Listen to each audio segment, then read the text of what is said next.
À la une donc de l'actualité, c'est le président égyptien Abdel Fattah el-Sisi qui a été informé des efforts en cours pour développer l'aspect technique et l'intelligence artificielle dans les tribunaux et du processus de liaison au sein et entre les autorités et les organes judiciaires.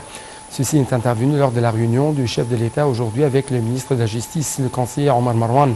Le porte-parole de la présidence, le conseiller Ahmed Fahmi, a indiqué que cette réunion s'inscrivait dans le cadre de la promotion de l'utilisation des derniers moyens technologiques dans le système de fonctionnement des tribunaux pour obtenir des résultats rapides. Dans le cadre des efforts intensifs visant à répondre rapidement aux affaires des citoyens portées devant les tribunaux et du développement global du système contentieux du pays, le ministre de la Justice a présenté un rapport sur l'état d'achèvement des affaires devant les tribunaux de première instance et les cours d'appel.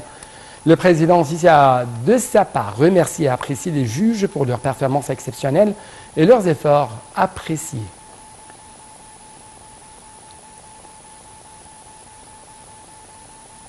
Au nom du président Abdel Fattah el-Sisi, le Premier ministre Mostafa Madbouli participe aujourd'hui à la conférence des Nations Unies pour l'évaluation des systèmes alimentaires 2023 tenue à Rome par l'Organisation des Nations Unies pour l'alimentation et l'agriculture, la FAO.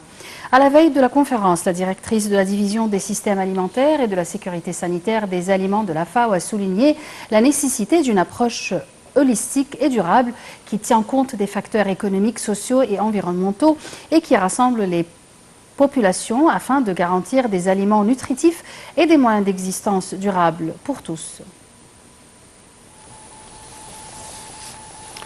D'autre part, le Premier ministre Dr Mostafa Madbouli a déclaré que l'Égypte aspirait à renforcer sa coopération avec l'Organisation internationale pour les migrations au cours de la prochaine période, vu l'importance de ce dossier pour l'Égypte qui abrite déjà quelques 9 millions de migrants réfugiés.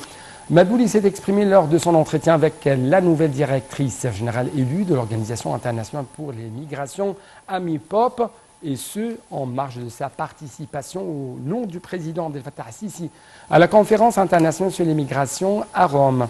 Au cours de l'entretien, M. Madbouli a souligné la nécessité de développer les mécanismes de la gestion de ce dossier et de mettre en place des programmes de travail qui aident à trouver des solutions radicales à la migration clandestine.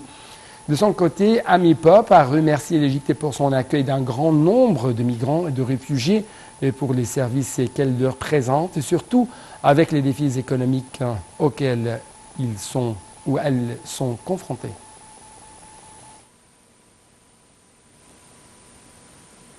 Passons au Soudan où les combats font rage au 100e jour d'une guerre qui semble toujours sans issue, sans vainqueur et qui tue ou blesse un enfant à chaque nouvelle heure qui passe selon l'ONU.